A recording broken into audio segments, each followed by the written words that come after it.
केला सींचने की कथा। एक समय की बात है, एक गांव में एक गरीब लेकिन बहुत श्रद्धालु स्त्री रहती थी। वह प्रतिदिन भगवान विष्णु और माता लक्ष्मी की पूजा करती थी। एक दिन उसने सुना कि केला के पेड़ को सींचने से, पानी देने और उसकी पूजा करने से घर में सुख समृद्धि आती है। उसने पूरे मन से हर गुरुवार को केले के पेड़ की पूजा शुरू कर दी। जल चढ़ाती, दीप जलाती और भगवान विष्णु का नाम जपती। कुछ समय बाद उसकी भक्ति से प्रसन्न होकर भगवान विष्णु एक साधु के रूप में उसके घर आए। उन्होंने उसकी परीक्षा लेने के लिए भोजन मांगा। गरीब होने के बावजूद उस स्त्री ने अपने पास का सारा भोजन साधु को प्रेम से दे दिया। साधु, जो वास्तव में भगवान विष्णु थे, उसकी भक्ति और सेवा से बहुत प्रसन्न हुए और उसे आशीर्वाद दिया, तुम्हारे घर में कभी धन धान्य की कमी नहीं होगी।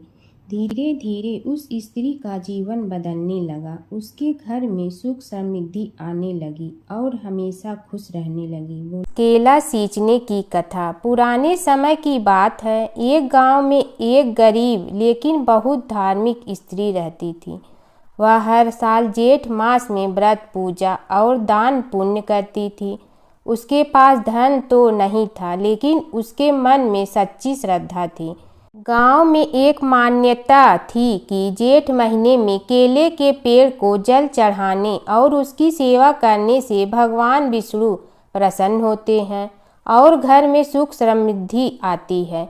उस स्त्री ने भी निश्चय किया कि वह रोज सुबह जल्दी उठकर स्नान करेगी और पास के बगीचे में जाकर केले के पेड़ को जल चढ़ाएगी और वह बहुत प्रेम से पेड़ की जड़ में पानी डालती, दीप जलाती और भगवान से प्रार्थना करती, हे प्रभु, मेरे पास कुछ नहीं है, बस मेरी भक्ति स्वीकार करें। एक दिन गांव की एक अमीर स्त्री ने उसे देखा और उसका मजाक उड़ाया, तू इतनी गरीबी में ये सब क्यों करती है? इससे क्या मिलेगा? गरीब स्त्री ने विनम्रता से कहा, माता, यह तो मेरी श्रद्धा है, फल देना भगवान के हाथ में है। समय बीतता गया। एक दिन भगवान विष्णु उस स्त्री की भक्ति से प्रसन्न होकर एक साधु के रूप में उसके घर आए। उन्होंने उससे भिक्षा मांगी। घर में खाने को कुछ नहीं था, फिर भी उसने जो थोड़ा सा आटा था वही प्रेम से दे दिया। साधु ने प्रसन्न होकर आशीर्वाद दिया, तेरी भक्ति सच्ची है, अब तेरे घर में कभी धन की कमी नहीं रहेगी। धीरे धीरे उस स्त्री के घर में सुख समृद्धि आने लगी। वहीं दूसरी ओर जो अमीर स्त्री उसका मजाक उड़ाती थी, उसके घर में परेशानियां बढ़ने लगी। तब उसे अपनी गलती का एहसास हुआ। वह गरीब स्त्री के पास गई और उससे माफ़ी मांगी। फिर उसने भी श्रद्धा से जेठ मास में केले के पेड़ को सींचना शुरू किया। जेठ मास में केले के पेड़ को जल देना केवल एक परंपरा नहीं, बल्कि श्रद्धा और सेवा का प्रतीक है। सच्चे मन से की गई पूजा और भक्ति का फल अवश्य मिलता है। गणेश और बुढ़िया माई की कथा। एक बुढ़िया थी, वह बहुत ही गरीब और दृष्टिहीन थी। उसके एक बेटा और बहू थी। वह बुढ़िया सदैव गणेश जी की पूजा किया करती थी। एक दिन गणेश जी प्रकट होकर उस बुढ़िया से बोले, बुढ़िया माँ, तू जो चाहे सो मांग ले। बुढ़िया बोली, मुझे तो मांगना नहीं आता, कैसे और क्या मांगूं? तब गणेश जी बोले, अपने बहू बेटे से पूछ कर मांग ले। तब बुढ़िया ने अपने बेटे से कहा, गणेश जी कहते हैं तू कुछ मांग ले, बता मैं क्या मांगूं? पुत्र ने कहा, माँ तू धन मांग ले। बहू से पूछा तो बहू ने कहा, नाती मांग ले। तब बुढ़िया ने सोचा कि ये तो अपने अपने मतलब की बात कर रहे हैं, अतः उस बुढ़िया ने पड़ोसन से पूछा तो उन्होंने कहा, बुढ़िया तू तो थोड़े दिन जियोगी, क्यों तू धन मांगो और क्यों नाती मांगे? तू तो अपनी आँखों की रोशनी मांग ले, जिससे तेरी जिंदगी आराम से कट जाए। इस पर बुढ़िया बोली, यदि आप प्रसन्न है तो मुझे 9 करोड़ की माया दे, निरोगी काया दे, अमर सुहाग दे, आंखों की रोशनी दे, नाती दे, पोता दे और सब परिवार को सुख दे और अंत में मोक्ष दे। यह सुनकर तब गणेश जी बोले, बुढ़िया माँ, तुमने तो हमें ठग लिया। फिर भी जो तूने मांगा है वचन के अनुसार सब तुझे मिलेगा। और यह कहकर गणेश जी अंतर ध्यान हो गए। उधर बुढ़िया माँ ने जो कुछ मांगा वह सब कुछ मिल गया। हे गणेश जी महाराज, जैसे तुमने उस बुढ़िया माँ को सब कुछ दिया वैसे ही सबको देना। समय की बात है कि विष्णु भगवान का विवाह लक्ष्मी जी के साथ निश्चित हो गया। विवाह की तैयारी होने लगी। सभी देवताओं को निमंत्रण भेजे गए, परंतु गणेश जी को निमंत्रण नहीं दिया। कारण जो भी रहा हो, अब भगवान विष्णु की बारात जाने का समय आ गया। सभी देवता अपनी पत्नियों के साथ विवाह समारोह में आए। उन सब ने देखा कि गणेश जी कहीं दिखाई नहीं दे रहे हैं। तब वे आपस में चर्चा करने लगे कि क्या गणेश जी को कोई न्योता नहीं दिया है या स्वयं गणेश जी ही नहीं आए हैं। सभी को इस बात पर आश्चर्य होने लगा। तभी सब ने विचार किया कि विष्णु भगवान से ही इसका कारण पूछा जाए। विष्णु भगवान से पूछने पर उन्होंने कहा कि हमने गणेश जी के पिता भोलेनाथ महादेव को न्योता भेजा है। यदि गणेश जी अपने पिता के साथ आना चाहते हैं तो आ जाते, अलग से न्योता देने की कोई आवश्यकता भी नहीं थी। दूसरी बात यह है कि उनको 1.25 मन मूंग, 1.25 मन चावल, 1.25 मन घी और 1.25 मन लड्डू का भोजन दिन भर में चाहिए। यदि गणेश जी नहीं आएंगे तो कोई बात नहीं, दूसरे के घर जाकर इतना सारा खाना पीना अच्छा भी नहीं लगता। इतनी वार्ता कर ही रहे थे कि किसी एक ने सुझाव दिया, यदि गणेश जी आ भी जाए तो उनके द्वारपाल बनाकर बैठा देंगे कि आप घर की याद रखना। आप तो चूहे पर बैठकर धीरे धीरे चलोगे तो बारात से बहुत पीछे रह जाओगे। यह सुझाव भी सबको पसंद आ गया तो विष्णु भगवान ने भी अपनी सहमति दे दी। होना क्या था कि इतने में गणेश जी वहां आ पहुंचे और उन्हें समझा बुझा कर घर की रखवाली करने बैठा दिया गया। बारात चल रही थी, तब नारद जी ने देखा कि गणेश जी तो दरवाजे पर ही बैठे हुए हैं, तो वे गणेश जी के पास गए और रुकने का कारण पूछा। गणेश जी कहने लगे कि विष्णु भगवान ने मेरा बहुत अपमान किया है।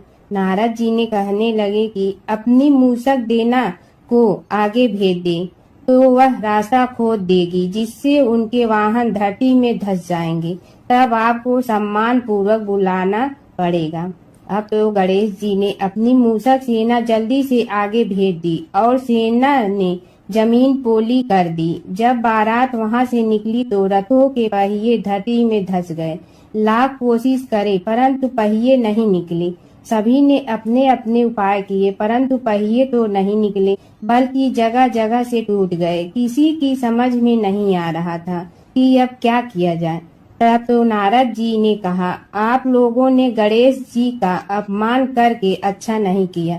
यदि उन्हें मना कर लाया जाए तो आपका कार्य सिद्ध हो सकता है और यह संकट टल सकता है। शंकर भगवान ने अपने दूत नंदी को भेजा और वे गणेश जी को लेकर आए। गणेश जी का आदर सम्मान के साथ पूजन किया। तब कहीं रथ के पहिए निकले।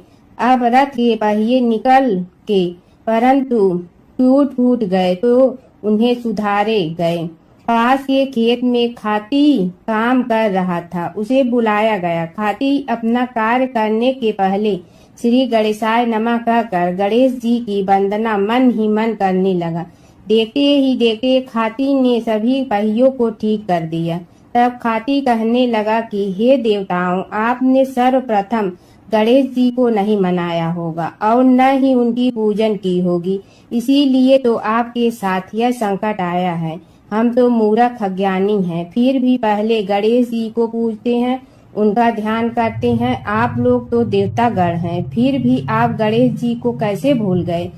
अब आप लोग भगवान श्री गणेश जी की जय बोल कर जाएं तो आपके सब काम बन जाएंगे और संकट कट जाएंगे।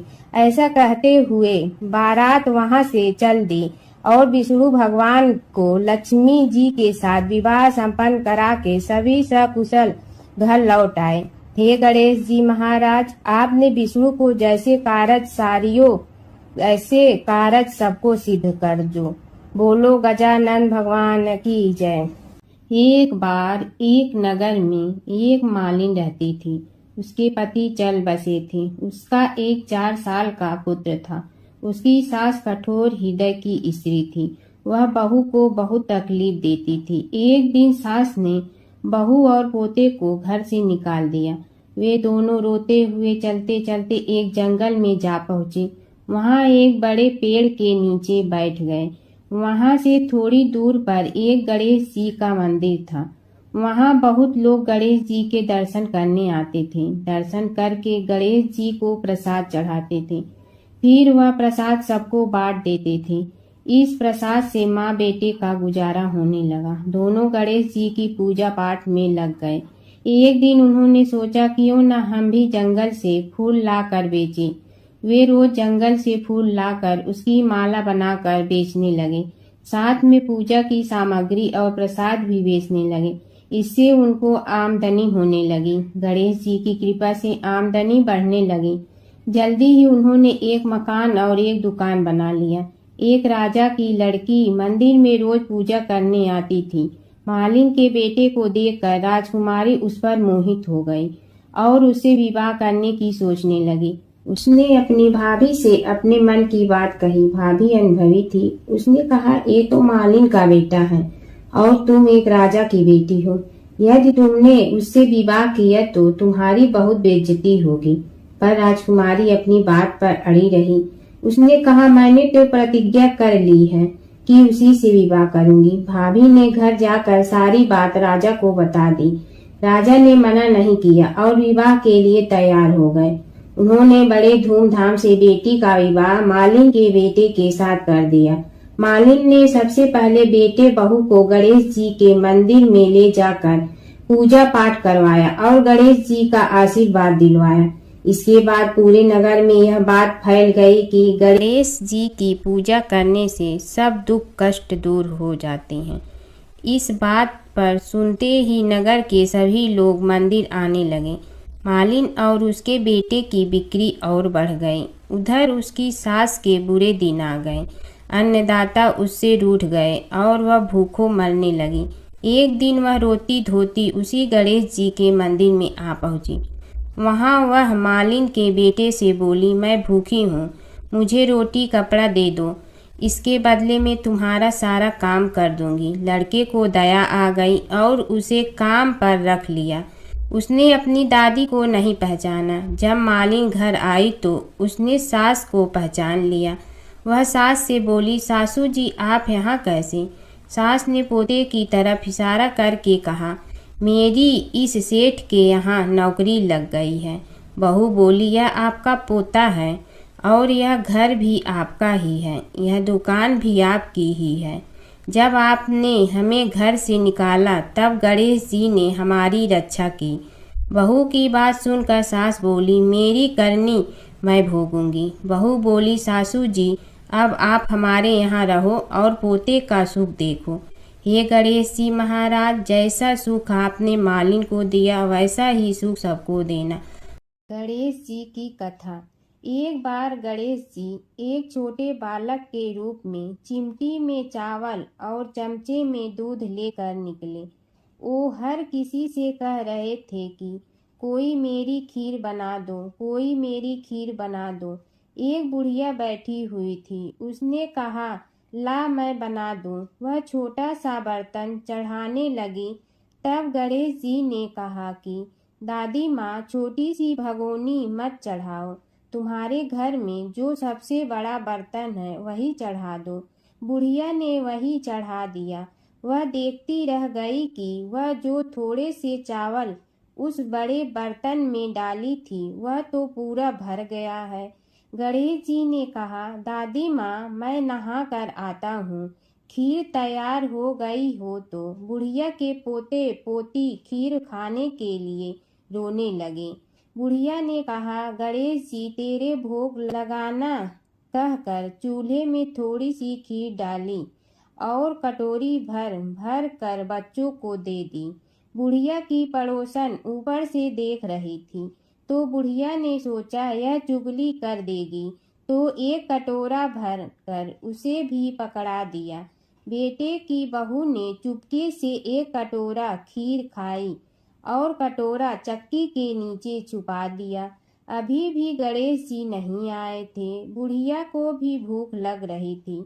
वह भी एक कटोरा खीर खाकर किवाड़ के पीछे बैठकर एक बार फिर कहा कि गणेश जी आपके भोग लगे कहकर खाना शुरू कर दिया। तभी गणेश जी आ गए। बुढ़िया ने कहा, आ जा रे गणेशिया, खीर खा ले, मैं तो तेरी ही राह देख रही थी। गणेश जी ने कहा, दादी माँ, मैंने तो खीर पहले ही खा ली। बुढ़िया ने कहा, कब खाई? गणेश जी ने कहा, जब तेरे पोते पोती ने खाई तब खाई थी, जब तेरी पड़ोसन ने खाई तब खाई थी, और जब तेरी बहू ने खाई तब भी खाई थी, और जब तूने खाई तो मेरा पेट पूरा ही भर गया। बुढ़िया ने कहा, बेटा और सारी बात तो सोच, पर बहू बेचारी का तो नाम मत लो। वह तो सुबह से काम में लग रही है, उसने फिर खीर कब खाई? गणेश जी ने कहा, चाकी के नीचे देख, झूठा कटोरा पड़ा है, और तूने तो मेरे भोग तो लगाया, वह तो वैसे ही खा गई। बुढ़िया ने कहा, बेटा घर की बात है, घर में ही रहने दो। अब बताओ बची हुई खीर का क्या करूं? गणेश जी ने कहा, नगरी जी जीमा दो। बुढ़िया ने पूरी नगरी जिलवा दी, फिर भी बर्तन पूरा ही भरा था। राजा को पता लगा तो बुढ़िया को बुलाया और कहा, क्यों रे बुढ़िया, ऐसा बर्तन तेरे घर पर सोवे अच्छा लगे या हमारे घर पर सोवे? बुढ़िया ने कहा, राजा जी आप ले लो। राजा जी ने खीर का बर्तन महल में मंगा लिया। लाते ही खीर में कीड़े मकोड़े बिच्छू हो गए और दुर्गंध आने लगी। यह देखकर राजा जी ने बुढ़िया से कहा, बुढ़िया बर्तन वापस ले जा, तो मुझे मेरे गणेश जी ने दिया। बुढ़िया ने बर्तन वापस लिया, लेते ही सुगंधित की हो गई। घर आकर बुढ़िया ने गणेश जी से कहा, बची हुई खीर का क्या करें? गणेश जी ने कहा, झोपड़ी के कोने में खड्डा खोद कर गाड़ दो, उसी जगह सुबह उठकर वापस खोदेगी तो धन के 2-4 पैसे मिलेंगे। ऐसा कहकर गणेश जी अंतर ध्यान हो गए। जाते समय झोपड़ी के लात मारते हुए गए तो झोपड़ी के स्थान पर महल हो गया। सुबह बहू ने फावड़ा लेकर पूरे घर को खोद दिया तो कुछ भी नहीं मिला। बहू ने कहा, सासू जी, थारो गणेश जी तो झूठे हैं। सास ने कहा, बहू मारो गणेश झूठो तो नहीं है, ला मैं देखूं। वह फावड़ा लेकर खोजने लगी तो टन टन करते 2 धन के चरे घड़े निकले आए। बहू ने कहा, सासू जी, गणेश जी तो साचो ही हैं। सास ने कहा, गणेश जी तो भावनाओं का भूखा है। यह गणेश जी जैसा आपने बुढ़िया को दिया वैसा सबको देना। जमुना की कहानी। प्राचीन समय में एक गांव था जिसमें 2 बहनें रहा करती थी। एक बहन का नाम गंगा था तो दूसरी बहन का नाम जमुना था। एक बार दोनों बहनें एक साहूकार के खेत से गुजर रही थी तो जमुना ने 13 दाने जौ के तोड़ लिए, जिसे देख गंगा बोली कि तुझे तो ग्रहण लग गया, तूने चोरी की है। इस पर जमुना बोली कि अब मेरा ग्रहण कैसे धुलेगा। गंगा ने कहा कि तुझे 12 साल तक साहूकार के यहाँ नौकरी करनी पड़ेगी, तभी तेरा पाप धुलेगा और ग्रहण से मुक्ति मिलेगी। जमुना साहूकार के यहाँ नौकरी के लिए जाती है और अपने लिए काम मांगती है। साहूकार उसे काम पर रख लेता है, लेकिन काम करने से पहले जमुना उसे कहती है कि मैं सारे काम करूंगी लेकिन 4 काम नहीं करूंगी। जूठे बर्तन नहीं मांजूंगी, झाड़ू नहीं लगाऊंगी, बिस्तर नहीं बिछाऊंगी और दिया नहीं जलाऊंगी। 12 साल के बाद कुंभ का मेला लगा तो साहूकारनी भी कुंभ नहाने जाने लगी। यमुना ने उसे जाते देख कहा कि कुंभ के मेले में मेरी बहन गंगा मिलेगी तो उसे यह सोने का टक्का दे देना, इससे वह अपने हाथों में सुंदर चूड़ियां पहन लेगी। साहूकारनी ने कुंभ के मेले में गंगा को वह सोने का टका दे दिया। गंगा ने उनसे वह टका लेते हुए कहा कि मेरी बहन को कहना कि उसके 12 वर्ष पूरे हो गए हैं, अब वह वहां वापिस आ जा।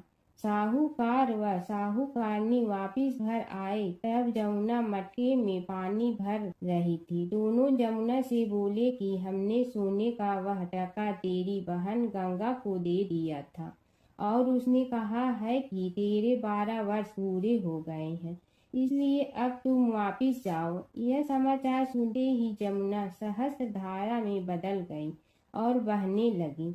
यमुना जी का यह रूप देखकर साहूकार और साहूकारनी परेशान हो गई थी।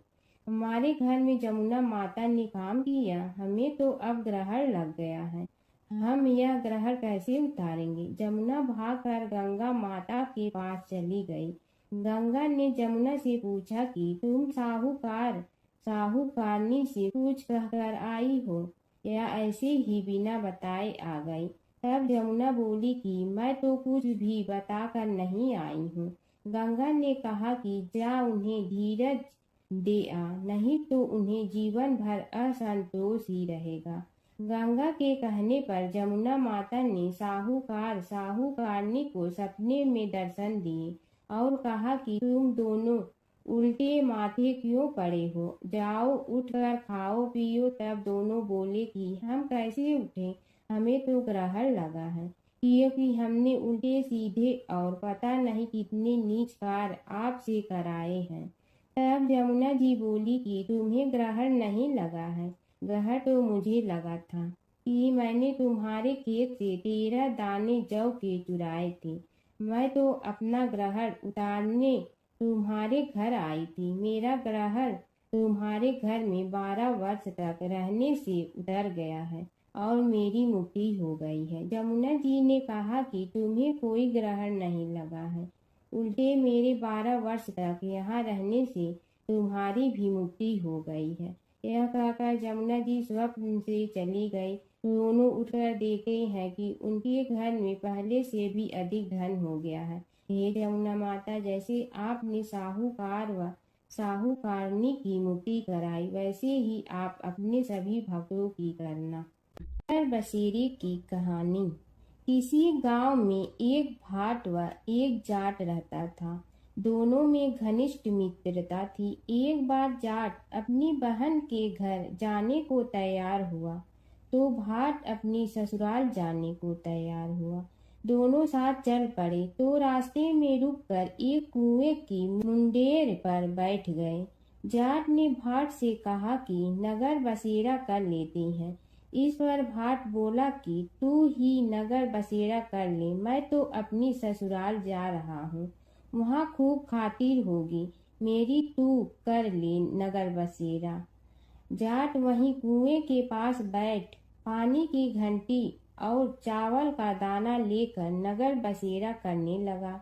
नगर बसेरा करने के साथ जाट कहने लगा कि नगर बसेरा जो करे सो मल धोवे पाँव, ताता माड़ा तापसी देगी मेरी माँ, माँ देगी मावशी तेगी द्वारका का वास, मीठा मीठा घास वृंदावन का वास, 5 कुल्थी छठी रास, मेरी जीवड़ो श्री कृष्ण के पास, डालू पानी हो जाए घी, झट से निकल जाए मेरा जी। यह सब कर कर के वह जाट बहन के पास चल पड़ा। जाट की बहन ने भाई के आने पर उसकी खातिर की खी बूढ़ा के साथ भाई को जिमाया। दोनों ने बैठकर ढेर सारी बातें की। इधर भाट अपने ससुराल पहुंचा तो वहां आग लगी हुई थी। आग बुझाने वह भी लग गया, जिसमें हाथ मुंह भी काले हो गए और खुद भी थोड़ा सुलझ गया। ना रोटी ना पानी के लिए ही किसी ने पूछा। एक पड़ोसन आई तो उसने भाट की सास को कहा कि जमाई आया है, जरा उस आओ भगत कर लो। बुढ़िया बोली कि सब कुछ तो जल गया है, अब कहाँ से आओ भगत करूं। तब पड़ोसन ने ही भाट को एक रोटी के साथ छाछ दी। उसने वही खाकर गुजारा किया। शाम को दोनों फिर घर की ओर चल पड़े और रास्ते में मिल गए और एक दूसरे का हाल पूछा। भाट बोला कि मेरी ससुराल में तो आग लगी हुई थी, आग बुझाते मैं खुद काला हो गया हूँ, ना रोटी मिली ना पानी। जाट बोला कि मेरी तो बहुत खातिर हुई। फिर बोला कि मैंने कहा था ना कि नगर बसेरा कर ले, आ अब कर ले, लेकिन भाट ने फिर मना कर दिया।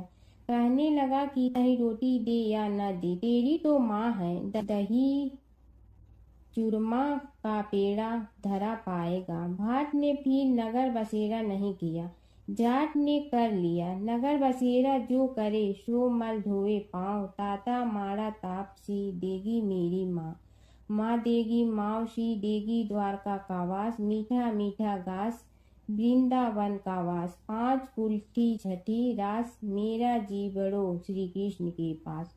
डालू पानी हो जाए घी, झट से निकल जाए मेरा जी। करके वह चल पड़ा। घर पहुँचते ही जाट की मौसी ने बहुत लाड प्यार किया। उधर भाट घर गया तो उसकी भैंस खो गई थी। बाप एक लाठी रखे तो दूसरी उठाए और कहने लगा कि ससुराल गया तो आग लगा दी, अब यहाँ आया तो भैंस खो दी। बाप ने कहा कि पहले भैंस लेकर आ, तभी रोटी पानी मिलेगा। सारा दिन भाट भैंस ढूंढता रहा, लेकिन उसे भैंस नहीं मिली। जाट और भाट की मुलाकात फिर से बाजार में हो गई। जाट ने भाट के हाल चाल पूछे तो भाट बोला कि आते ही भैंस खो गई, बस उसी दिन से भैंस ढूंढ रहा हूँ।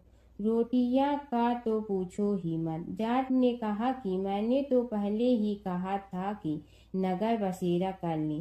जाट की बात सुनकर भाट बोला कि तेरे नगर बसेरे में इतनी ताकत है तो चल अब कर लेते हैं। दोनों ने बैठकर नगर बसेरा किया।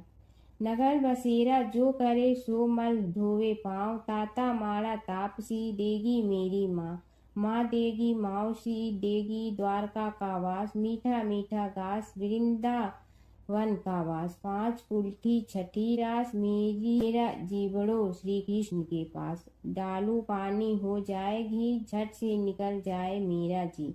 दोनों के नगर बसेरा करने पर भाट जैसे ही आगे बढ़ा तो उसकी खोई भैंस मिल गई, जिसे लेकर घर पहुंचा। घर पहुंचते ही माँ ने कहा कि लड़के को आते ही घर से निकाल दिया, सारे दिन से ये भूखा प्यासा भटक रहा है। यह कहकर उसकी माँ ने उसको खूब खिलाया पिलाया। इस घटना के बाद सारे नगर में ढिंढोरा पिटवा गया कि कब कोई अपने पीहर या सास से आते जाते नगर बसेरा करें। जैसे भाट को नगर बसेरा करने का फल मिला, वैसे ही हर किसी को मिलती है। माता सीता की कथा। यह कहानी सीता माता कहती थी और श्री राम इसे सुना करते थे। एक दिन श्री राम भगवान को किसी काम के लिए बाहर जाना पड़ा तो सीता माता कहने लगी कि भगवान, मेरा तो 12 वर्ष का नित्य नियम है, अब आप बाहर जाएंगे तो मैं अपनी कहानी किसे सुनाऊंगी। श्री राम ने कहा कि तुम कुएं की पाल पर जाकर बैठ जाना और वहां जो औरतें पानी भरने आएंगी उन्हें अपनी कहानी सुना देना। सीता माता कुएं की पाल पर जाकर बैठ जाती हैं। एक स्त्री आई, उसने रेशम की जड़ी की साड़ी पहन रखी थी और सोने का घड़ा ले रखा था। सीता माता उसे देख कहती हैं कि बहन, मेरा 12 वर्ष का नित्य नेम सुन लो। पर वह स्त्री बोली कि मैं तुम्हारा नित्य नेम सुनूंगी तो मुझे घर जाने में देरी हो जाएगी और मेरी सास मुझसे लड़ेंगी। उसने कहानी नहीं सुनी और चली गई। उसकी रेशम जड़ी की साड़ी फट गई, सोने का घड़ा मिट्टी के घड़े में बदल गया। सास ने देखा तो पूछा कि ये किसका दोष अपने सिर लेकर आ गई है। बहू ने कहा कि कुएं पर एक औरत बैठी थी, उसने कहानी सुनने के लिए कहा, लेकिन मैंने सुनी नहीं, जिसका यह फल मिला है। बहू की बात सुनकर अगले दिन वही साड़ी और घड़ा लेकर सास कुएं की पाल पर गई। सास को वहीं माता सीता बैठी मिली तो माता सीता ने कहा कि बहन मेरी कहानी सुन लीजिए। सास बोली कि एक बार छोड़, मैं तो 4 बार कहानी सुन लूंगी। राम आए लक्ष्मण आए देश के पुजारी आए, नित नेम का नेम लाए आओ राम बैठो राम। तपी रसोई जियो राम, माखन मिश्री खाओ राम। दूध बतासा पियो राम, सूत के पलका मोठो राम। साल दुसाला पोठो राम, साल दुसाला ओढ़ो राम। जब बोलो जब राम ही राम, राम संवारे सबके काम। खाली घर भंडार भरेंगे, सबका बेड़ा पार करेंगे। श्री राम जय राम जय जय राम। सास बोली कि बहन कहानी तो बहुत अच्छी लगी। कहानी सुनकर सास घर चली गई और उसकी साड़ी फिर से रेशम जड़ी की बन गई। मिट्टी का घड़ा फिर सोने के घड़े में बदल गया। बहू कहने लगी, सासू माँ आपने ये सब कैसे किया? सास ने कहा कि बहू तू दोष लगा के आई थी और मैं अब दोष उतार कर आ रही हूँ। बहू ने फिर पूछा कि वह कुएं वाली स्त्री कौन है? सास बोली कि वे सीता माता थीं। वे पुराने से नया कर देती हैं, खाली घर में भंडार भर देती हैं। वह लक्ष्मी जी का वास घर में कर देती हैं। आदमी की जो भी इच्छा हो उसे पूरा कर देती हैं। बहू बोली कि ऐसी कहानी मुझे भी सुना दो। सास बोली कि ठीक है तुम भी सुनो, और सास ने कहानी शुरू की। राम आए लक्ष्मण आए देश के पुजारी आए, नित नेम का नेम लाए आओ राम बैठो राम। तपी रसोई जियो राम, माखन मिश्री खाओ राम। दूध बतासा पियो राम, सूत के पलका मोठो राम। साल दुसाला पोठो राम, साल दुसाला ओढ़ो राम। जब बोलो जब राम ही राम, राम संवारे सबके काम। खाली घर भंडार भरेंगे, सबका बेड़ा पार करें। श्री राम जय जय राम। कहानी सुनकर बहू बोली कि कहानी तो बहुत अच्छी है। सास ने कहा कि ठीक है, इस कहानी को रोज कहा करेंगे। अब सास बहू रोज सवेरे उठती, नहाती धोती और पूजा करने के बाद नित नेम की सीता की कहानी कहती। एक दिन उनके यहाँ एक पड़ोस की औरत आई और बोली कि बहन जरा सी आँच दे ना। तो वह बोली कि आज तो अभी हमने जलाई ही नहीं। पड़ोसन ने कहा कि तुम सुबह 4 बजे से उठकर क्या कर रही हो? फिर उन्होंने कहा कि सुबह उठकर हम पूजा करते हैं, फिर सीता माता की नित नेम की कहानी कहते हैं। पड़ोसन ने उसकी बात सुनकर फिर कहा कि सीता माता की कहानी कहने से तुम्हें क्या मिलता है? वे बोली कि इनकी कहानी कहने से घर में भंडार भर जाते हैं, सारे काम सिद्ध होते हैं, मन की इच्छा भी पूरी हो जाती है। पड़ोसन कहती है कि बहन ऐसी कहानी तो मुझे भी सुना दो। फिर वह बोली कि ठीक है तुम भी यह कहानी सुन लो। राम आए लक्ष्मण आए देश के पुजारी आए, नित नेम का नेम लाए आओ राम बैठो राम। सारी कहानी सुनने के बाद पड़ोसन कहने लगी, बहन कहानी तो मुझे बहुत अच्छी लगी। अब वह पड़ोसन भी नित नेम सीता माता की कहानी कहने लगी। कहानी कहने से सीता माता ने पड़ोसन के भी भंडार भर दिए। अब तो पूरे मोहल्ले में नित नेम की कथा चल पड़ी। हर किसी की मनोकामना पूरी होने लगी। हे सीता माता, जैसे आपने उनके भंडार भरे वैसे ही आप हमारे भी भंडार भरना, सबकी भरना, कहानी सुनने वाले के भी और कहानी कहने वाले के भी। प्राचीन काल की बात है। नैमिषारण्य क्षेत्र में ऋषि महर्षि और साधु संतों का समाज जुड़ा था। उसमें श्री सूत जी भी विद्यमान थे।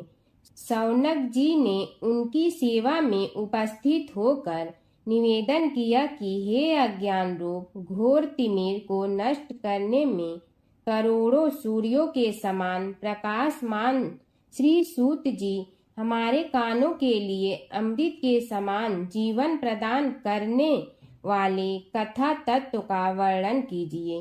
हे सूत जी, हमारे हृदयों में ज्ञान के प्रकाश की वृद्धि तथा भक्ति, वैराग्य और विवेक की उत्पत्ति जिस कथा से हो सकती हो, वह हमारे प्रति कहने की कृपा कीजिए। शौनक जी की जिज्ञासा से सूत जी बड़े प्रसन्न हुए। पुरातन इतिहासों के स्मरण से उनका शरीर पुलकायमान हो रहा था। वे कुछ देर उसी स्थिति में विराजमान रहकर कुछ विचार करते रहे और अंत में बोले, शौनक जी, इस विषय में आपके चित्त में बड़ी जिज्ञासा है। आप धन्य हैं जो सदैव ज्ञान की प्राप्ति में तत्पर रहते हुए विभिन्न पुराण कथाओं की जिज्ञासा रखते हैं। आज मैं आपको ज्ञान के परम स्रोत रूप श्री गणेश जी का जन्म कर्म रूप चरित्र सुनाऊंगा। गणेश जी से ही सभी ज्ञानों, सभी विद्याओं का उद्भव हुआ है। अब आप सावधान चित्त से विराजमान हो। श्री गणेश जी के ध्यान और नमस्कार पूर्वक उनका चरित्र श्रवण करें। नमस्तस्मै गणेशाय ब्रह्मा विद्या प्रदायिनी यनागस्त्यसमः साक्षात विघ्न सागर सोसड़े। कैसे हैं वे श्री गणेश जो सभी प्रकार की ब्रह्म विद्याओं को प्रदान करने वाले, अर्थात ब्रह्मा के सगुण और निर्गुण स्वरूप पर प्रकाश डालने और जीव ब्रह्मा का अभेद प्रतिपादन करने वाली विद्याओं के दाता हैं। वे विघ्नों के समुद्रों को महर्षि अगस्त के समान शोषण करने में समर्थ हैं। इसलिए उनका नाम विघ्न सागर शोषक के नाम से प्रसिद्ध है। मैं उन भगवान श्री गणेश जी को नमस्कार करता हूँ। प्रथम पूजा के अधिकारी श्री गणेश जी, यह कहकर सूत जी कुछ समय के लिए मौन हो गए और फिर बोले, शौनक जी, भगवान गणेश जी ही सर्वप्रथम पूजा प्राप्ति के अधिकारी हैं। किसी भी देवता की पूजा करो, पहले उनकी पूजा करो। शौनक जी ने निवेदन किया, हे भगवान, हे सूत, सर्वप्रथम यह बताने की कृपा कीजिए कि गणेश जी को प्रथम पूजा का अधिकार किस प्रकार प्राप्त हुआ। इस विषय में मेरी बुद्धि मोह को प्राप्त हो रही है कि सृष्टि रचयिता ब्रह्मा जी, पालन करता भगवान नारायण और संहार करता शिव जी में से किसी को प्रथम पूजा का अधिकारी क्यों नहीं माना गया। यह त्रिदेव ही तो सबसे बड़ा देवता माने जाते हैं। सूत जी ने कहा, शौनक जी, यह भी एक रहस्य ही है। देखो, अधिकार मांगने से नहीं मिलता, इसके लिए योग्यता होनी चाहिए। संसार में अनेकों देवी देवताएं पूजे जाते हैं। पहले जो जिसका इष्ट देव होता है वह उसी की पूजा किया करता है। इससे बड़े देवताओं के महत्व में कमी आने की आशंका उत्पन्न हो गई। इस कारण देवताओं में परस्पर विवाद होने लगा। वे उसका निर्णय प्राप्त करने के लिए शिव जी के पास पहुँचे और प्रणाम करके पूछने लगे, प्रभु, हम सब में प्रथम पूजा का अधिकारी कौन है। शिव जी सोचने लगे कि किसे प्रथम पूजा का अधिकारी माने। तभी उन्हें एक युक्ति सूझी। बोले, देवगण, इसका निपटारा बातों से नहीं तथ्यों से होगा। इसके लिए एक प्रतियोगिता रखनी होगी, शिव की परिक्रमा करने की प्रतियोगिता। देवगण उनका मुख देखने लगे, शंकित हृदय से सोचने लगे कि कैसी प्रतियोगिता रहेगी। यह शिव जी ने उनके मन के भाव ताड़ लिए, इसलिए सांत्वना भरे शब्दों में बोले, घबराओ मत, कोई कठिन परीक्षा नहीं ली जाएगी। बस इतना ही कि सभी अपने अपने वाहनों पर चढ़कर संसार की परिक्रमा करो और फिर यहाँ लौट आओ। जो पहले लौटेगा वही सर्वप्रथम पूजा का अधिकारी होगा। अब क्या देर थी, सभी अपने अपने वाहन पर चढ़कर दौड़ पड़े। किसी का वाहन गजराज था तो किसी का सिंह, किसी का भैंसा तो किसी का मृग, किसी का हंस तो किसी का उल्लू, किसी का अश्व तो किसी का श्वान। अभिप्राय यह है कि वाहनों को विविधता के दर्शन उस समय जितने भले प्रकार से हो सकते थे उतने अन्य समय में नहीं। सबसे गया बीता वाहन गणेश जी का था मूषक, उससे चूहा भी कहते हैं। ऐसे वाहन के बल भरोसे इस प्रतियोगिता में सफल होना तो क्या, सम्मिलित होना भी हास्यास्पद है। गणेश जी ने सोचा, छोड़ो, क्या होगा प्रतियोगिता में भाग लेने से, हम तो यहाँ बैठे रह कर ही तमाशा देखेंगे। वे बहुत देर तक विचार करते रहे। अंत में उन्हें एक युक्ति सूझी। शिव जी स्वयं ही जगदाता हैं, यह संसार उन्हीं का प्रतिबिंब है, तब क्यों न इन्हीं की परिक्रमा कर ली जाए। इनकी परिक्रमा करने से ही संसार की परिक्रमा हो जाएगी। ऐसा निश्चय कर उन्होंने मूषक पर चढ़कर शिव जी की परिक्रमा की और उनके समक्ष जा पहुँचे। शिव जी ने कहा, तुमने परिक्रमा पूर्ण कर ली? उन्होंने उत्तर दिया, जी हाँ। शिव जी सोचने लगे कि इसे तो यहीं घूमते हुए देखा, फिर परिक्रमा कैसे कराया। देवताओं का परिक्रमा करके लौटना आरंभ हुआ और उन्होंने गणेश जी को वहां बैठे देखा तो माथा ठनक गया।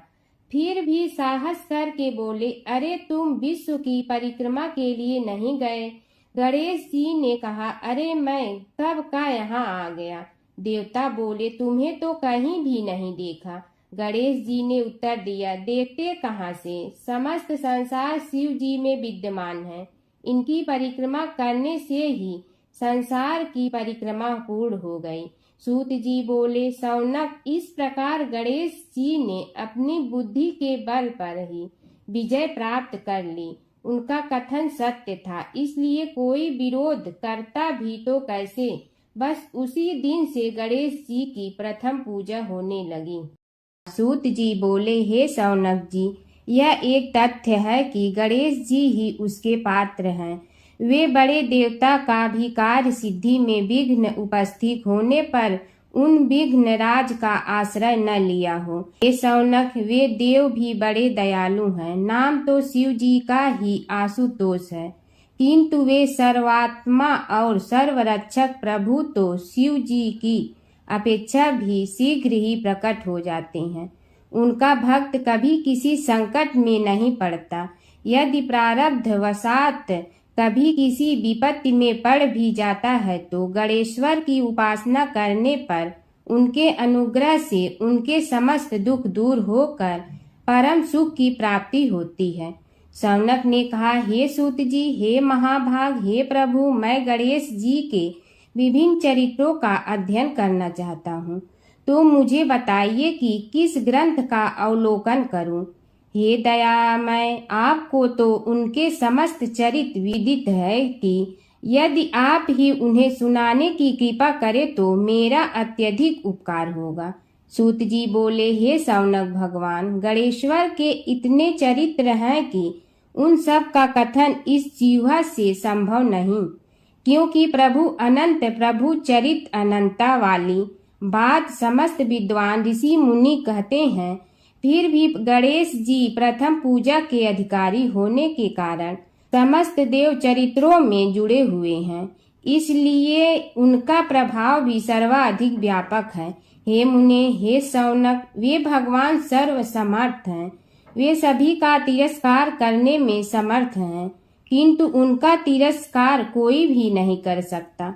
यह त्रिलोक्य उन्हीं भगवान के संकेत पर नित्य करता है। इसकी समस्त क्रियाएं उन्हीं की इच्छा पर आश्रित हैं। हे शौनक भगवान गणेश्वर स्वयं कहते हैं, शिवे विष्णु च शक्तौ च सूर्ये मयि निराधिप यो भेद बुद्धि योग स सम्य योगो मतो मम। हे नरेश्वर, हे वरेण्य, शिव, विष्णु, शक्ति, सूर्य और मुझ गणेश में जो अभेद बुद्धि योग है, मेरे मत में वही सम्यक योग है। इससे यह भी सिद्ध है कि समस्त देवता उन्हीं के स्वरूप हैं। वे ही भगवान विभिन्न कार्य रूपों के अनुसार अपना भिन्न भिन्न नाम रखते हैं। हे मुनि श्रेष्ठ, उन सब देवताओं के चरित्र भी उन्हीं गणराज के चरित्र हैं। यद्यपि सब चरित्र एक ही ग्रंथ में मिलने में संभव नहीं है, फिर भी गणेश्वर के अनेकों प्रमुख चरित्रों का वर्णन गणेश पुराण में हुआ है। राजा सोमकांत का वृतांत कथन। शौनक जी ने पूछा, हे प्रभु, गणेश पुराण का आरंभ किस प्रकार हुआ, यह मुझे बताने की कृपा करें। इस पर सूत जी ने कहने लगे, हे शौनक, यद्यपि गणेश पुराण है तो बहुत प्राचीन, क्योंकि भगवान गणेश्वर तो आदि हैं। न जाने कब से गणेश जी अपने उपासकों पर कृपा करते चले आ रहे हैं। उनके अनंत चरित्र हैं, जिनका संग्रह एक महापुराण का रूप ले सकता है। उसे एक बार भगवान नारायण ने नारद जी को और भगवान ने शंकर और जगन जननी पार्वती जी को सुनाया था। बाद में वही पुराण संक्षेप रूप में ब्रह्मा जी ने महर्षि वेद व्यास को सुनाया और फिर व्यास जी ने महर्षि भृगु को सुनाया। भृगु ने कृपा करके सौराष्ट्र के एक राजा सोमकांत को सुनाया था। तब से वह पुराण अनेक कथाओं में विस्तृत होता रहा और अनेक कथाओं से रहित होता हुआ अनेक रूप में प्रचलित है। शौनक जी ने पूछा, भगवान, आप यह बताने का कष्ट करें कि राजा सोमकांत कौन था। उसने महर्षि से गणेश पुराण का श्रवण कहाँ किया था, उस पुराण के श्रवण से उसे क्या क्या उपलब्धियां हुई। हे नाथ, मुझे श्री गणेश्वर की कथा के प्रति उत्कंठा बढ़ती ही जा रही है। सूत जी बोले, हे शौनक, सौराष्ट्र के देवनगर नाम की एक प्रसिद्ध राजधानी थी। वहाँ का राजा सोमकांत था। वह अपनी प्रजा का पुत्र के समान पालन करता था। वह वेद ज्ञान संपन्न, शस्त्र विद्या में पारंगत एवं प्रबल प्रतापी राजा, समस्त राजाओं में मान्य तथा अत्यंत वैभवशाली था। उसका ऐश्वर्य कुबेर के भी ऐश्वर्य को लज्जित करता था। उसने अपने पराक्रम से अनेकों देश जीत लिए थे। उसकी पत्नी अत्यंत रूपवती, गुणवती, धर्माज्ञा एवं पतिव्रत धर्म का पालन करने वाली थी। वह सदैव अपने प्राणनाथ की सेवा में लगी रहती थी। उसका नाम सुधर्मा था। जैसे वह प्रतिव्रता थी, वैसे ही राजा भी एक पत्नी व्रता का पालन करने लगा। उसके हेमकांत नामक एक सुंदर पुत्र था। वह भी सभी विद्याओं का ज्ञाता और अस्त्र शस्त्रादि के अभ्यास में निपुण हो गया था। यह सभी श्रेष्ठ लक्षणों से संपन्न, सद्गुणी एवं प्रजा जनों के हितों का अत्यंत पोषक था। इस प्रकार राजा सोमकांत स्त्री, पुत्र, पशु, वाहन, राज्य एवं प्रतिष्ठा आदि से सब प्रकार सुखी था। उससे दुख तो था ही नहीं। सभी राजागण उसका हार्दिक सम्मान करते थे तथा उसकी श्रेष्ठ कीर्ति भी संसार व्यापी थी। परंतु युवा अवस्था के अंत में सोमकांत को घृणित कोष्ठ रोग हो गया। उसके अनेक उपचार किए गए, किंतु कोई लाभ नहीं हुआ। रोग शीघ्रता से बढ़ने लगा और उसके कीड़े पड़ गए। जब रोग की अधिक वृद्धि होने लगी और उसका कोई उपाय न हो सका, तो राजा ने मंत्रियों को बुलाकर कहा, सुव्रतो, जाने किस कारण यह रोग मुझे पीड़ित कर रहा है। अवश्य ही यह किसी पूर्व जन्म के पाप का फल होगा। इसलिए मैं अब अपना समस्त राजपाट छोड़कर वन में रहूंगा। मेरे पुत्र हेमकांत को मेरे समान मानकर राज्य शासन का धर्म पूर्वक संचालन कराते रहें। यह कहकर राजा ने शुभ दिन दिखवाकर अपने पुत्र हेमकांत को राज्य पद पर अभिषेक किया और अपनी पत्नी सुधर्मा के साथ निर्जन वन की ओर चल दिया। प्रजापालक राजा के वियोग में समस्त प्रजा जन अश्रु बहाते हुए उनके साथ चले गए। राज्य की सीमा पर पहुंचकर राजा ने अपने पुत्र अमात्यगण और प्रजा जनों को समझाया, आप सब लोग धर्म के जानने वाले श्रेष्ठ आचरण में तत्पर एवं सहृदय हैं। यह संसार तो वैसे भी परिवर्तनशील है, जो आज है वह कल नहीं था और आने वाले कल में भी नहीं रहेगा। इसलिए मेरे जाने से दुख का कोई कारण नहीं है। मेरे स्थान पर मेरा पुत्र सभी कार्यों को करेगा, इसलिए आप सब उसके अनुशासन में रहते हुए उसे सदैव सम्मान करते रहें।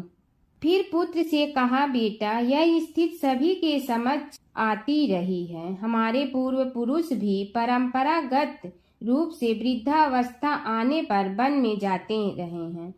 मैं कुछ समय पहले ही वन में जा रहा हूँ, तो कुछ पहले या पीछे जाने में कोई अंतर नहीं पड़ता। यदि कुछ वर्ष बाद जाऊं तब भी मोह का त्याग करना ही होगा। इसलिए हे वत्स, तुम दुखित मत हो और मेरी आज्ञा मानकर राज्य शासन को ठीक प्रकार चलाओ। ध्यान रखना, क्षत्रिय धर्म का कभी त्याग न करना और प्रजा को सदा सुखी रखना।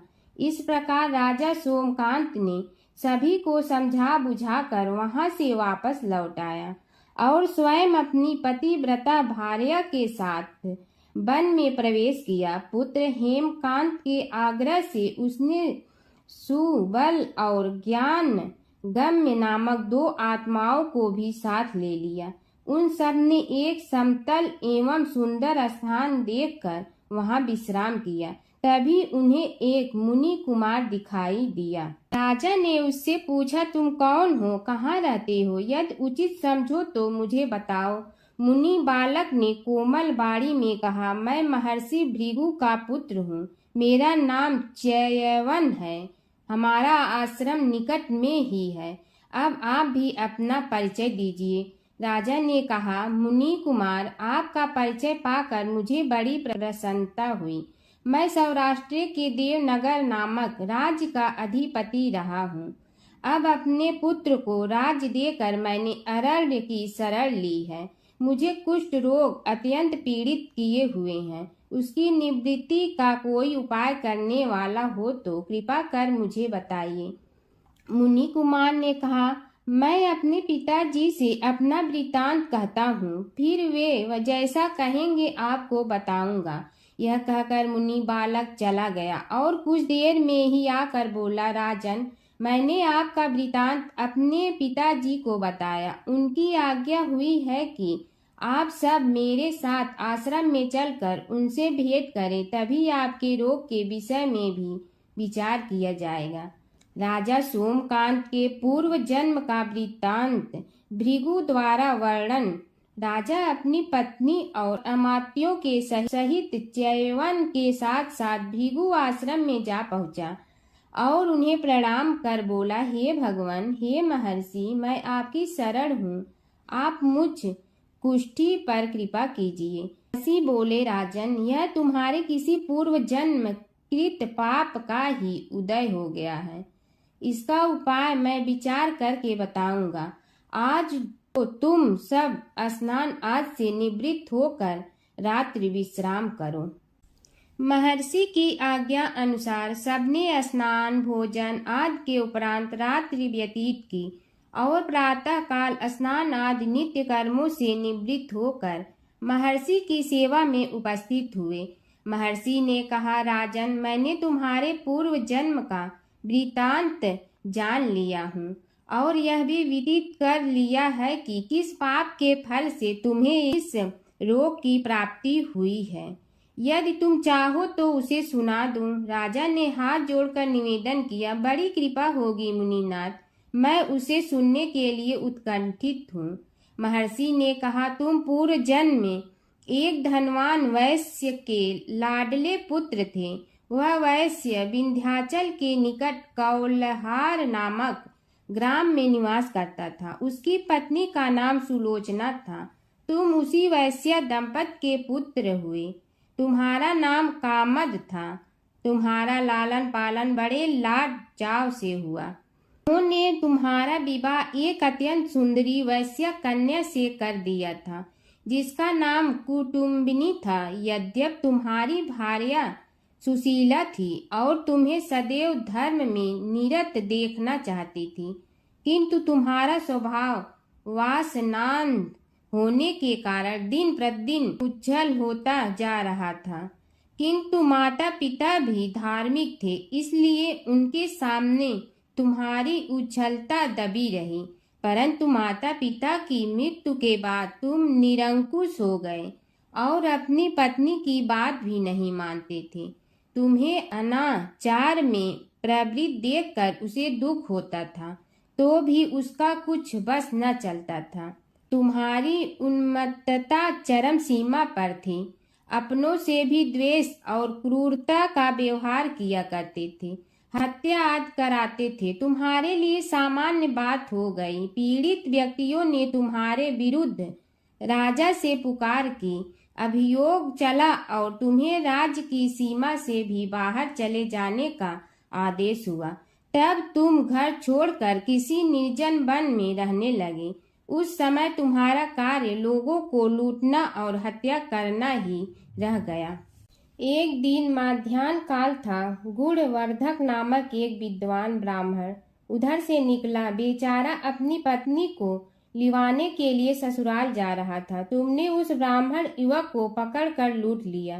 प्रतिरोध करने पर उसे मारने लगे तो वह चित्कार करने लगा, मुझे मत मार, मत मार, देख मेरा दूसरा विवाह हुआ है, मैं पत्नी को लेने के लिए जा रहा हूँ।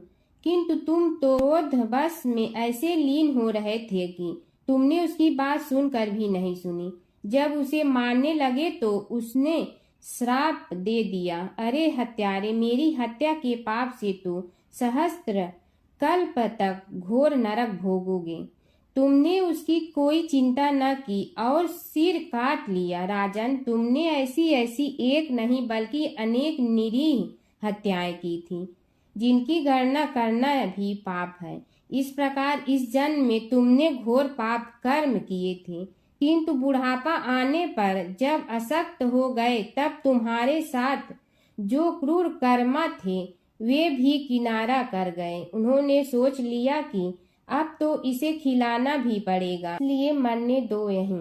अमोघ प्रभाव गणेश उपासना का कथन। राजन, अब तुम निरालंब थे, चल फिर तो सकते ही नहीं थे। भूख से पीड़ित रहने के कारण रोगों ने भी घेर लिया। उधर से जो कोई निकलता तुम्हें घृणा की दृष्टि से देखता हुआ चला जाता। तब तुम आहार की खोज में बड़ी कठिनाई से चलते हुए एक जीर्ण शीर्ण देवालय में पहुंचा। उसमें भगवान गणेश्वर की प्रतिमा विद्यमान थी। तब न जाने किस पुण्य के उदय होने से तुम्हारे मन में गणेश जी के प्रति भक्ति भाव जागृत हुआ। तुम निराहार रहकर उनकी उपासना करने लगे। उससे तुम्हें सब कुछ मिला और रोग भी कम हुआ। राजन, तुमने अपने साथियों की दृष्टि बचाकर बहुत सा धन एक स्थान पर गाड़ दिया था। अब तुमने उस धन को उसे देवालय के जीर्णोद्धार में लगाने का निश्चय किया। शिल्पी बुलाकर उस मंदिर को सुंदर और भव्य बनवा दिया। इस कारण कुख्याति सुख्याति में बदलने लगी। फिर यथा समय तुम्हारी मृत्यु हुई। यमदूतों ने पकड़कर तुम्हें यमराज के समक्ष उपस्थित किया। यमराज तुमसे बोले, जीव, तुमने पाप और पुण्य दोनों ही किए हैं और दोनों का ही भोग तुम्हें भोगना है, किंतु पहले पाप का फल भोगना चाहते हो पुण्य का। इसके उत्तर में तुमने प्रथम अपने पुण्य कर्मों के भोग की इच्छा प्रकट की और इसीलिए उन्होंने तुम्हें राजकुल में जन्म लेने के लिए भेज दिया। पूर्व जन्म में तुमने भगवान गणाध्यक्ष का सुंदर एवं भव्य मंदिर बनवाया था, इसलिए तुम्हें सुंदर देह की प्राप्ति हुई। यह कहकर महर्षि भृगु कुछ रुके। उन्होंने देखा कि राजा को इस वृतांत पर शंका हो रही है। तभी महर्षि के शरीर में असंख्य विकराल पक्षी उत्पन्न होकर राजा की ओर झपटे। उनकी चोंच बड़ी तीक्ष्ण थी, जिनसे वे राजा के शरीर को नोच नोच कर खाने लगे। उसके कारण उत्पन्न असहनीय पीड़ा से व्याकुल हुए राजा ने महर्षि के समक्ष हाथ जोड़कर निवेदन किया, प्रभु, आपका आश्रम तो समस्त द्वेष आदि से परे है और यहाँ मैं आपकी शरण में बैठा हूँ। तब यह पक्षी मुझे आकर ही क्यों पीड़ित कर रहे हैं? हे मुनिनाथ, इनसे मेरी रक्षा कीजिए। महर्षि ने राजा के अंतर्वचन सुनकर सांत्वना देते हुए कहा, राजन, तुमने मेरे वचनों में शंका की थी और जो मुझ सत्यवादी के कथन में शंका करते हैं उसे खाने के लिए मेरे शरीर से इसी प्रकार पक्षी प्रकट हो जाते हैं जो कि मेरे हुंकार करने पर भस्म हो जाया करते हैं। यह कर महर्षि ने हुंकार की और तभी वे समस्त पक्षी भस्म हो गए। राजा श्रद्धावनत होकर उनके समक्ष अश्रुपात करता हुआ बोला, प्रभु, अब आप पाप से मुक्त होने का उपाय कीजिए। महर्षि ने कुछ विचार कर कहा, राजन, तुम पर भगवान गणेश्वर की कृपा सहज रूप से है और वे ही प्रभु तुम्हारे पापों को भी दूर करने में समर्थ हैं। इसलिए तुम उनके पाप नाशक चरित्रों का श्रवण करो। गणेश पुराण में उनके चरित्रों का भले प्रकार वर्णन हुआ है, अतएव तुम श्रद्धा भक्ति पूर्वक उसी को सुनने में चित्त लगाओ। राजा ने प्रार्थना की, महामुनि, मैंने गणेश पुराण का नाम भी आज तक नहीं सुना, तो उनके सुनने का सौभाग्य कैसे प्राप्त कर सकूंगा? हे नाथ, आपसे अधिक ज्ञानी और प्रकांड विद्वान और कौन हो सकता है? आप ही मुझ पर कृपा कीजिए। महर्षि ने राजा की दीनता देखकर उसके शरीर पर अपने कमंडल का मंत्रपूत जल छिड़का। तभी राजा को एक छींक आई और नासिका से एक अत्यंत छोटा काले वर्ण का पुरुष बाहर निकल आया। देखते देखते वह बढ़ गया। उसके भयंकर रूप को देखकर राजा कुछ भयभीत हुआ, किंतु समस्त आश्रमवासी वहां से भाग गए। वह पुरुष महर्षि के समक्ष हाथ जोड़कर खड़ा हो गया। उन्हें उसकी ओर देखा और कुछ उच्च स्वर में बोले, तू कौन है? क्या चाहता है? वह बोला, मैं साक्षात पाप हूँ। समस्त पापियों के शरीर में मेरा निवास है।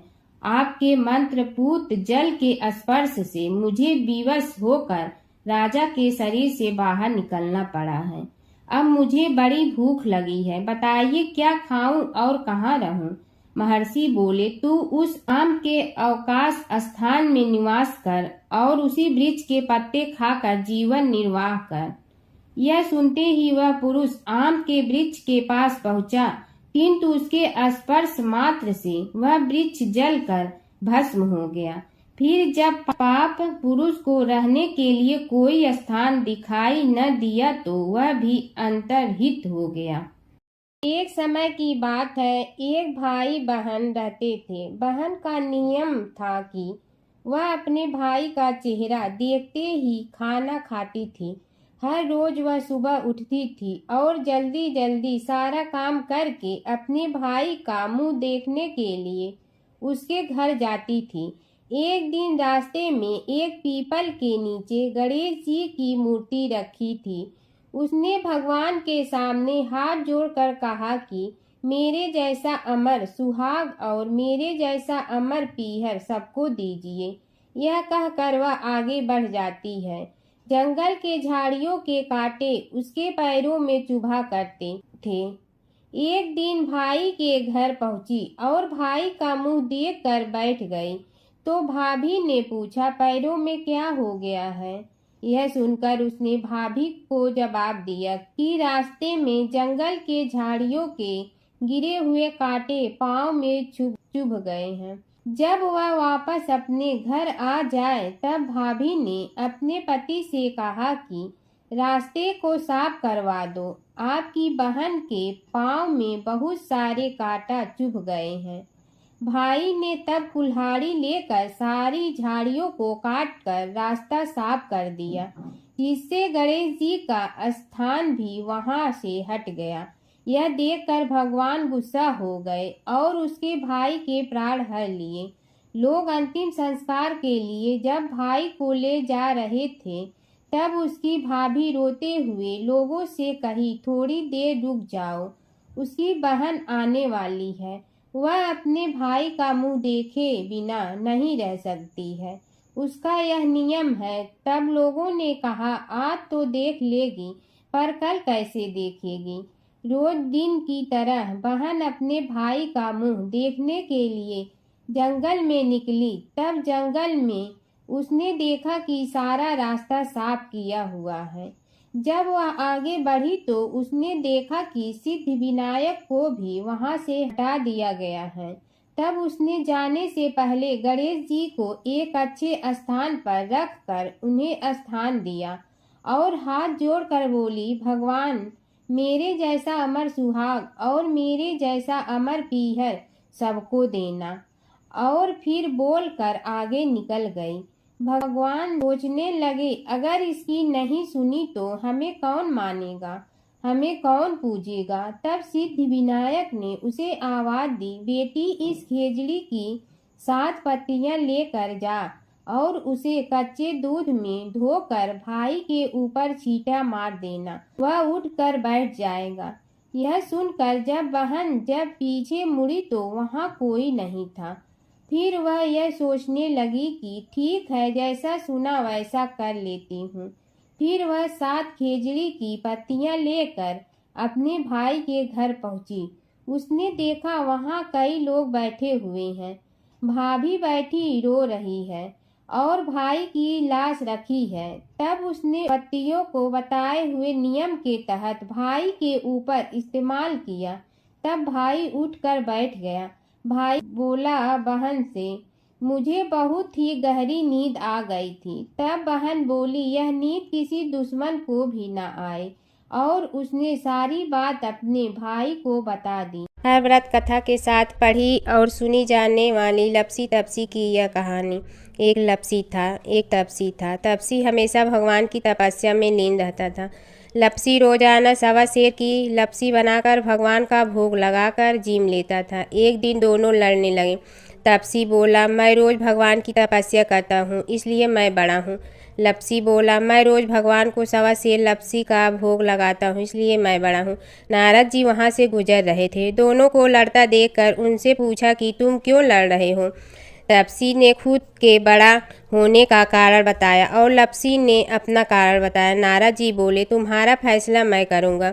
दूसरे दिन लपसी और तपसी नहाकर अपनी रोज की भक्ति करने आए तो नारद जी ने छुपकर 1.25 करोड़ की एक एक अंगूठी उन दोनों के आगे रख दी। तपसी की नज़र उस अंगूठी पर पड़ी जो उसने चुपचाप अंगूठी उठाकर अपने नीचे दबा ली। तब लपसी की नज़र अंगूठी पर पड़ी, लेकिन उसने ध्यान नहीं दिया। भगवान को भोग लगाकर लपसी खाना खाने लगा। नारद जी सामने आए तो दोनों ने पूछा कि कौन बड़ा, तो नारद जी ने तपसी से खड़ा होने को कहा। वो खड़ा हुआ तो उसने नीचे दबी अंगूठी दिखाई पड़ी। नारद जी ने लपसी से कहा, तपस्या करने के बाद भी तुम्हारी चोरी करने की आदत नहीं गई, इसलिए लपसी बड़ा है और तुम्हें तुम्हारी तपस्या का कोई फल भी नहीं मिलेगा। तपसी शर्मिंदा होकर माफ़ी मांगने लगा। उसने नारद जी से पूछा, मुझे मेरी तपस्या का फल कैसे मिलेगा। नारद जी ने कहा, यदि कोई गाय और कुत्ते की रोटी नहीं बनाएगा तो फल तुम्हें मिलेगा। यदि कोई ब्राह्मण को भोजन करवा कर दक्षिणा नहीं देगा तो फल तुम्हें मिलेगा। यदि कोई साड़ी के साथ ब्लाउज नहीं देगा तो फल तुझे मिलेगा। यदि कोई दिए से दिया जलाएगा तो फल तुम्हें मिलेगा। यदि कोई सारी कहानी सुने लेकिन तुम्हारी कहानी नहीं सुने तो फल तुझे मिलेगा। उसी दिन से हर व्रत कथा कहानी के साथ लपसी तपसी की कहानी भी सुनी और कही जाती है।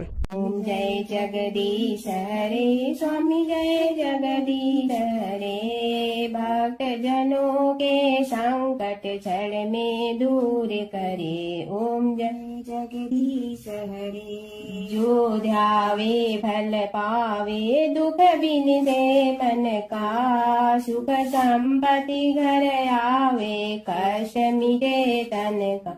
ओम जय जगदीश हरे। मात पिता तुम मेरे, शरण कहूँ किसकी। तुम बिनय और न दूजा, आस करूँ जिसकी। ओम जय जगदीश हरे। तुम पूर्ण परमात्मा, तुम अंतर्यामी। पार ब्रह्म परमेश्वर तुम सबके स्वामी, ओम जय जगदीश हरे। तुम बिंदा के सागर तुम पालन करता, मैं मूरख कल काम कृपा करो भरता, ओम जय जगदीश हरे। तुम हो ये कय गोचर सबके प्राणपति, किस विधि मिलूं दया में तुमको मैं कुमति, ओम जय जगदीश हरे। दीन बंधु दुख हरता तुम रक्षक मेरे, अपने हाथ उठाओ द्वार पड़ा तेरे, ओम जय जगदीश हरे। विषय विकार मिटा पाप हरो देवा, श्रद्धा भक्ति बढ़ाओ संतन की सेवा, ओम जय जगदीश हरे। तन मन धन सब तेरा, स्वामी सब कुछ है तेरा, तेरा तुझको अर्पण क्या लागे मेरा, ओम जय जगदीश हरे। जय जगदीश हरे स्वामी जय जगदीश हरे। भक्त जनों के संकट क्षण में दूर करे, ओम जय जगदीश हरे स्वामी जय जगदीश हरे।